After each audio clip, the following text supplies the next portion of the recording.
Hi, everybody. Marcus in accounting. So, unfortunately, I won't be able to make it to the 10 a.m. meeting tomorrow, so I thought I would record a little video here and go over what I saw as the latest questions in the emails. There was a lot of different threads, so I think I have a handle on which ones were um, already resolved and which ones are still open. So, the last question I saw was uh, from stating the purpose of the meeting, which was from Deborah, that Bob and Deborah suggest that we modify the account types um, for the categories on the balance sheet uh, since that's the source of where the data is coming from. So so I've got the balance sheet up here. This is the current format is from the June financial, and as much as we like to be cooperative and say yes and go out of our way to help. This is a part of the accounting package that is not flexible. There's some flexibility, but the request that I'm seeing is basically reclassing income statement accounts onto the balance sheet. So that's not something that we can do. Uh, the software will allow us to do it, but that's not something we can do if we're following the industry standards for accounting. So, and I know that's that's one of the questions here about um, accrual accounting versus non-accrual. So I've got this balance sheet, and this is what I'm referring to as some of these other items. I couldn't even trace all of these items here, but some of these items are actually coming from the income statement, like this accounts receivable assessments. I think that's the monthly assessment. Um, the delinquency actually already includes the 76,500, so there's some duplication there. Basically, at the beginning of the month, we add the 76,500, and then everybody pays, and then at the end of all the payments, we're down to 32,000. Right. So, and some people have actually prepaid, as you know, so that's down here. So I see that basically you're trying to get to a more robust balance sheet. So I think we can say yes to making some changes. We can go to the full accrual that I saw requested in the thread. That does pose some other problems because basically the invoices are going to drive the expense, the timing of the expense. Right now, we accrue on the income side and we do cash on the disbursement side. So what happens is when you accrue on the expense side, you really need to move your financial due date.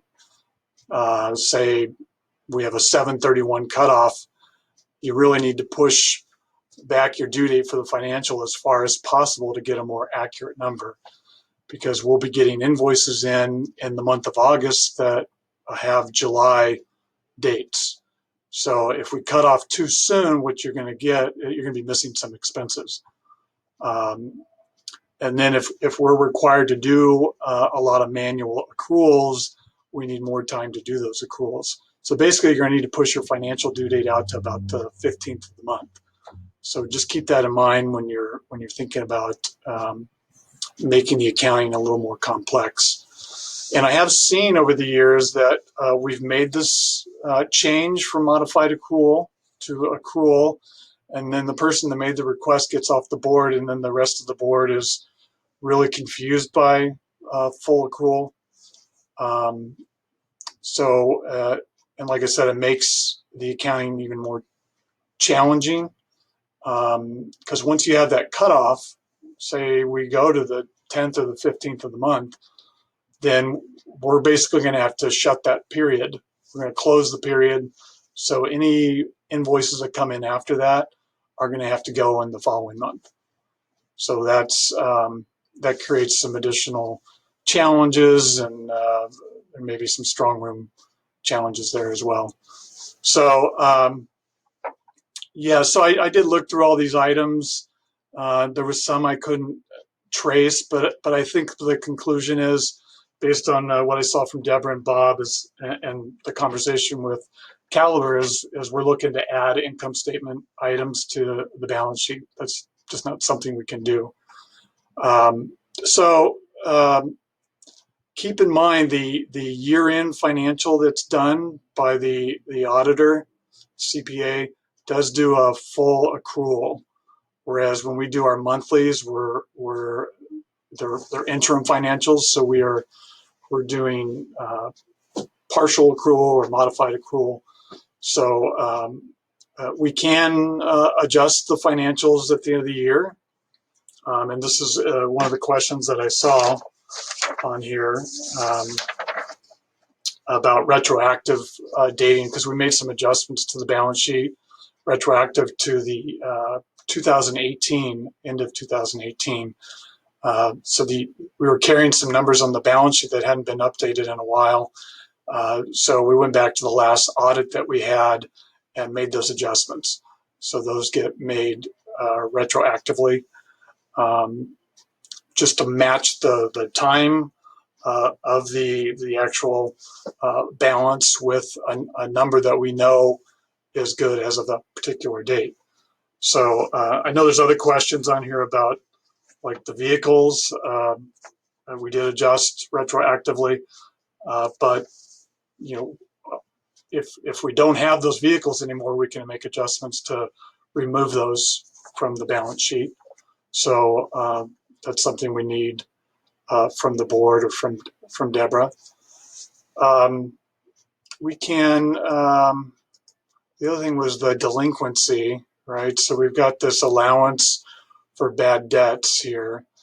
So we can adjust that number, and basically we need someone to go through here and really give us a good number as to what is not going to be collectible. Maybe we need to write off some balances.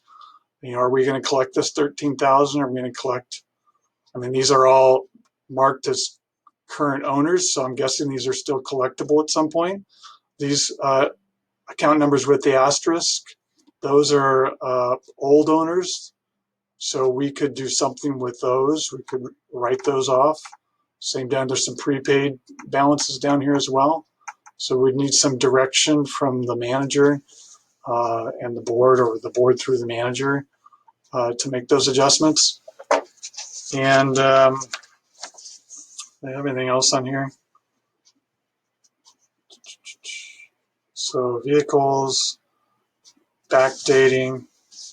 Yeah, so basically if you think about the backdating, I'll say one more thing about that. Like right now, we're still waiting for the 2019 audit. So we've completed our financial through, actually through June, but December of 19, we've obviously finalized. So if we were to receive that report today, basically, we'd go back retroactive to that date to reflect those balances as of that date, so that we have an accurate picture.